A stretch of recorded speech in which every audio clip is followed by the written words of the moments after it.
There's been some announcements lately. There's been quite a few announcements, and it's actually kind of surprising all of these announcements that are coming, considering that both myself and a lot of other Nintendo fans have been basically saying there is a direct imminent. So, what are some of these announcements? Well, we got a release date for Yoshi's Crafted World. That comes out on March 29th. I forgot to add that to the show notes, so I may have that date wrong, but I'm pretty sure it's March 29th.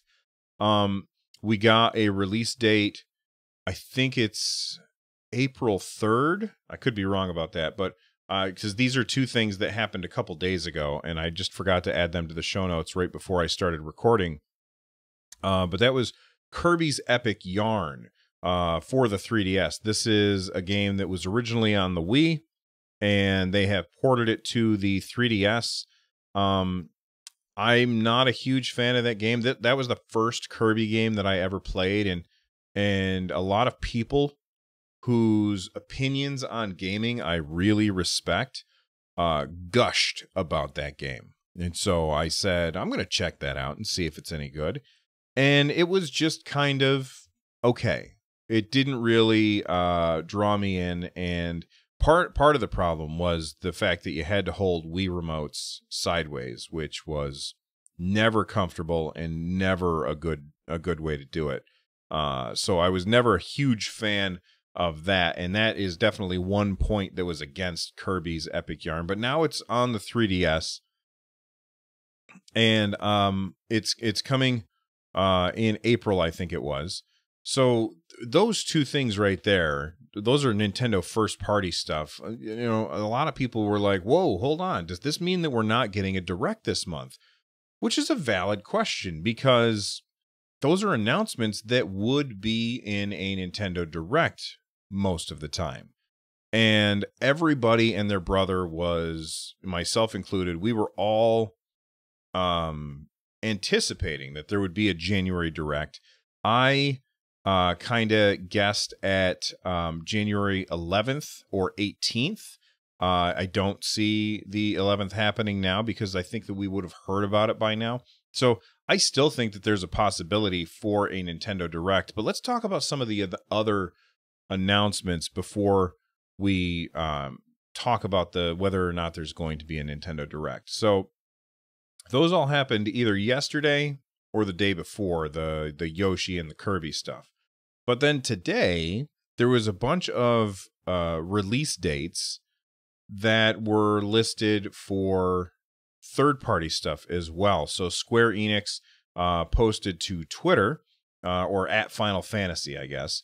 They posted to Twitter that, there we go. That Final Fantasy XII, the Zodiac Age, launches on Nintendo Switch and Xbox One on the 30th of April this year. To celebrate, character designer Akihiko Yoshida has created this beautiful new piece of artwork, and it is really awesome looking. It looks gorgeous, but that game is previously out on PS4, and it's actually a remaster of Final Fantasy XII, which was, I think, PS2 or maybe PS3. I think it was a PS3 game.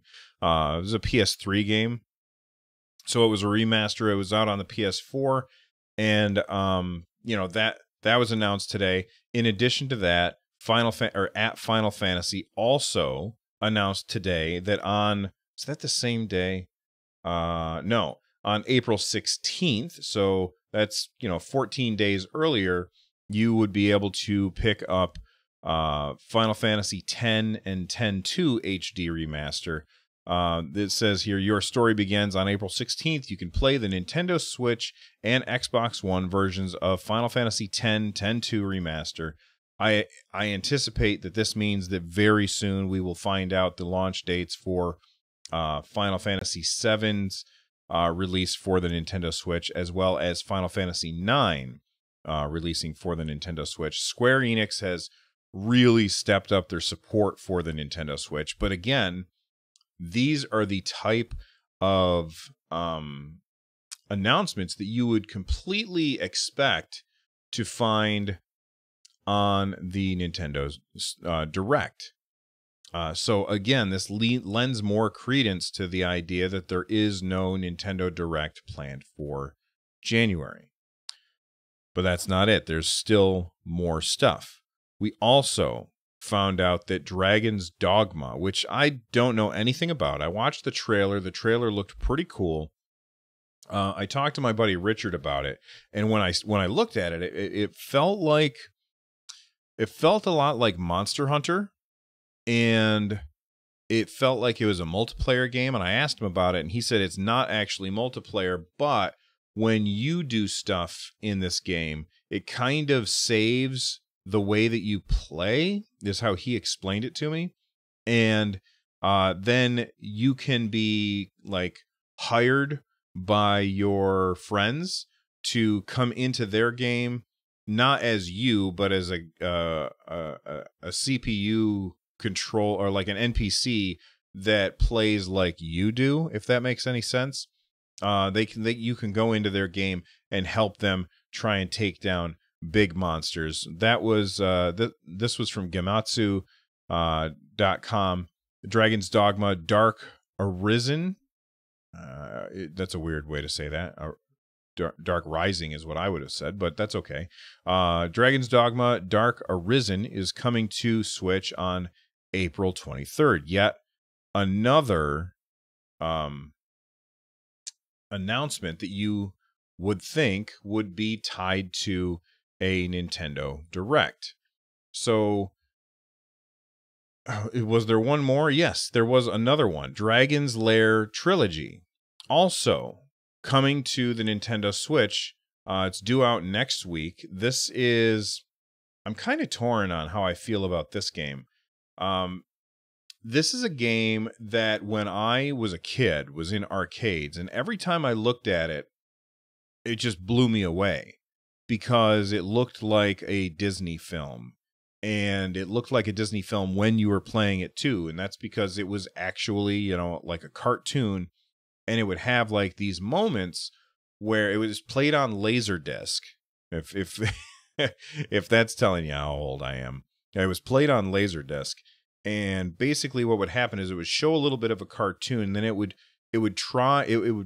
like flash a thing up on the screen, basically saying, go this way. You had a joystick and a button. So, go left, right, up, or down, and you had to respond with the correct timing or hit the button with the correct timing. And if you hit the correct button at the correct time or went the right direction at the right time, then it would load in the next little part of the cartoon story. And if you failed to, then you would see the hero Dirk killed in some horrific way, like maybe he's choked to death by a tentacle, or he gets thrown into some acid and becomes a skeleton, that kind of thing. But every time I saw this game, it absolutely just amazed me at how cool it looked. And I always kind of just wanted a movie of it. I think really the character's design was really, really good. And then there was a sequel, Dragon's Lair 2, of course. And then there was not really a third one, but it was made by the same company. It had the same art style, and it played exactly the same way, but it wasn't a Dragon's Lair game. It was Space Ace. And these are arcade games that would destroy your quarters. Like, you would just dump quarter after quarter after quarter into it. So, and they cost more. I think it was more than just quarter to play back in the days when that's how much it cost to play Pac-Man or Donkey Kong or Mortal Kombat or whatever. Actually, this is before Mortal Kombat. I think at the time it might have been $1 to play Dragon's Lair, or maybe it was 50 cents, but whatever it was, I remember it being more expensive. And so I probably played it 2 or 3 times in the arcade, but it was too rich for my blood, and especially because it was really, really difficult to get things right. And so I never got very far in the game. And the fact that it's coming to the Switch and it's a trilogy, that's very interesting to me, because that means no quarters needed. I can actually progress through the game because these games were designed to be really hard and to take as many quarters as possible. Well, I guess all games of that era were designed that way. But it was really, really hard to beat. And I always wanted to see more of this fantastic animation. So I'm excited that Dragon's Lair Trilogy is coming to the Switch, all of those games. That being said, I don't know if it's something that I really want to buy because I don't know how long it is. I don't know how much time you can really spend playing that game. It comes out on January 17th. But you're getting Dragon's Lair 2 Time Warp, and Space Ace. That seems like it might be a really good deal. But again, this is one more thing that you would think would be announced alongside a Nintendo Direct. And then we have another announcement. Like, it's just one after another after another. This one is from the official Bravely Default tweet, and it's in Japanese. So I used the little translate button. So it's translated by Microsoft. It says "Start work!" exclamation point. And then for some reason it says cancer. I don't know why. But then it says, "I think the year is a different challenge, but I'll try to make it a good game. Hope many people enjoy it." And it shows a little bit of artwork with some characters, and these characters very much remind me of the characters from Bravely Default. So it seems like we are going to be getting another Bravely Default game. And I find this to be really exciting. I didn't play the second one because I had kind of washed my hands of the 3DS at that point. When the second one came out, I really wasn't playing it much anymore at that point. But I played the first one and I had a lot of fun. It had a really cool combat system. This fantastic combat system where you could store your attacks for later. So just to sum it up, you could either go brave or default. And if you go default, that stores your turn for later. And then when you use brave, you can use a bunch of attacks in a row. So, you go 2 or 3 turns going default, and your character is storing up these extra bonus attacks, and then you unleash. So, one of the things that you might do is kind of build up a bunch of attacks and save them, and then have somebody in your group cast a debuff on the monster that you're fighting against in order to make them more vulnerable to damage, and then use all of those stored attacks to take them out in like one shot. It was really, really fun. It had some very cool mechanics that I liked. Like, you could change the amount of enemies that would attack you during random encounters. So let's say that you're having trouble with a boss fight. You could go back out into the overworld and crank up the multiplier for how often you encounter an enemy, so that you run into a bunch of them, and then you get a bunch of XP. So it makes grinding, which is you always have to do in these Japanese RPGs. It makes grinding through experience much faster. But at the same time, if you just want to get from point A to point B and you don't want to be interrupted by combat, you could just turn off random encounters and you could just walk across the world without really having to worry about that stuff. And I thought that was a really awesome bit of progress in the JRPG genre. And I'm excited to see what else Square Enix does. It's very Final Fantasy feeling, but also has an extremely cool, what's the word I'm looking for? An extremely cool combat system that is really rewarding and has a lot of risk and reward in it. So I highly recommend, if you've got a 3DS and you've never checked out Bravely Default, I would definitely say check it out. I didn't finish the game. A lot of people say at the end of the game it gets very, very repetitive, but I played quite a long time, and I ended up just getting what I needed to get out of that game, and I was done with it. I don't always beat a game. In fact, I seldom finish a game just because I don't have time before the next new shiny thing distracts me. But again, the reason I'm talking about it is because this is yet another announcement that you would anticipate would be in a Nintendo Direct. So if we count them up, we've got 1, 2, 3, 4, 5, 6, 7, and that might be enough to say, man, there's not going to be a Nintendo Direct this month. And then there's yet another one. This one is an update to the Nintendo Switch Online NES, Nintendo Entertainment System, where you can play the NES games on the Switch. Nintendo announced 2 new NES games because every month we get a couple or a few NES games to add to our growing library of retro games from Nintendo. And we're getting that in exchange for our Nintendo Switch Online subscription. They're adding 2 games this month. Now, I did like a series of tweets where I was kind of complaining about this because having 3, I felt like, okay, that's okay. I think it should be better. Maybe throw in Super Nintendo games or something like that. But now Nintendo's cutting it down to 2. And I kind of went on a little 5-tweet Twitter rant complaining about the fact that I'm not quite sure what we're paying for with Nintendo Switch Online. You know, when I play Smash Brothers, what I'd really like to have is for me to be able to make a community arena where people in the community could just always have that arena open and they could go in and see who else is there from the community and just start fighting. Kind of like they have tournaments in Mario Kart 8 and Mario Kart 8 Deluxe. Like, that makes sense to me. I can't do that because everything is peer-to-peer. I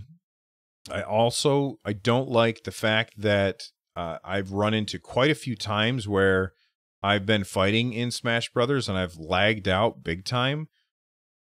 So I feel like I'm not happy with the Nintendo Switch Online experience. I'm going to continue paying because I want to be able to play games online. And, you know, if that's the only way to do it, then that's the only way to do it. I want to be able to play Super Smash Brothers against people in my community. I want to be able to play against my friends. I want to go online and not be fighting against the computer, because the computer, while is more challenging than it has been in the past, it's still not there. You know, it's not like fighting against a real opponent. They're more predictable. They always do the same thing because it's a script, you know? So I don't like what's going on there. So, you know, the thing that Nintendo's doing is they're kind of trying to justify the expense that $20 a year if you're in solo and $35 a year if you're in the family plan. They're trying to justify that expense by saying you also get free NES games every month. And up until now, it's been 3 games every month. And now they released a YouTube video that showed the January games that we're getting. And it's only 2 games this month. Now, what I will say is that it's 2 games that I think are very good. Now, the first one is Blaster Master. I remember when I was a kid playing Blaster Master. I went to a New Year's Eve party with my mom, and the other kids that were there were playing Blaster Master on their Nintendo Entertainment System, and I sat down and played a little bit of it. I'm sorry. I almost said I had a blast with it.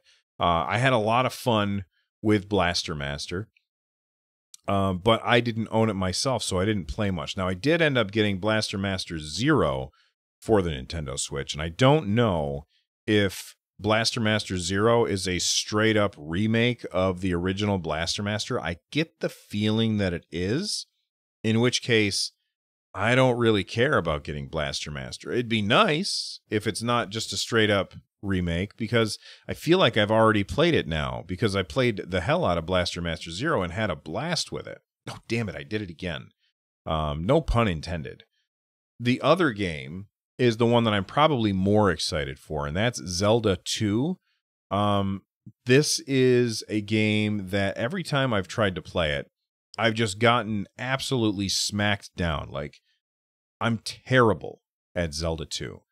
And being able to take it with me and being able to have save states built in means I might actually make some progress in this ridiculously difficult game. I've never been of the opinion that Zelda 2 is a bad game. Zelda 2 is a good game that's just too damn hard. So I think that having that on the Nintendo Switch Online, Nintendo Entertainment System app on the Nintendo Switch, I think that that's really good, and I'm looking forward to playing it. And the overlap that we're starting to get with the NES Classic or the Super Nintendo, or well, not Super, the overlap with the Nintendo Switch Online app and the NES Classic is starting to get more and more and more overlap. But you can take it with you, so there's the advantage there. I think that at the end of the day, Nintendo will bring a third game, and I think it's going to be one of their SP games, because every time so far they've brought out an SP game, which is a classic game that we already have in our library that is changed in some way. One of the ways that they did it was the original Zelda. You started with a bunch of money and a bunch of items, and you could go in and try and fight against Ganon like right away if you wanted. So like small changes to the game. And I understand that Nintendo is saying, look, you can play these games online, but most of these games are single player games, and I don't care about playing those online. I think it's fine that you can. Every time I've tried it, it has not been a good experience. It's been really, really laggy. And that could be the people that I was playing with. Maybe they didn't have the best internet. But the fact that it wasn't a good experience for me, it makes me unhappy about paying that $20 or in my case, $35 a month, because I got the family plan. So even though I'm happy with the things that they're announcing, I am starting to feel more and more ripped off by the Nintendo Switch Online experience. I think Nintendo has really got to take a long and hard look at what it is that they're offering us and improve it. And in chat, TF Wagner says, I think the online is good enough, which is all I expect from $20. And I understand, yeah, it's only $20 a year, which is not very much money. But there's been too many times now where I've been playing and I've been like, come on, another disconnect. And, you know, maybe that's just the person on the other end shutting off their Switch. I don't know.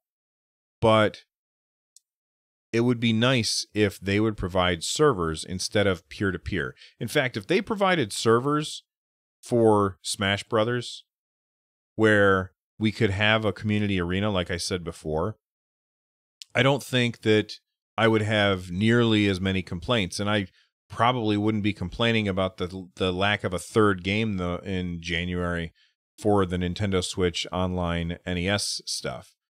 But as it is, I'm not happy with it, and I'm going to keep paying because I want to play games online, but I think it's lame. So that's 8 announcements. Those are 8 announcements that happened in the last few days, all of which you would assume would happen in a Nintendo Direct. So I've been talking about this for a long time now. Do we expect to have a Nintendo Direct in January? Well, there's more than 10 days in January, I'll say that.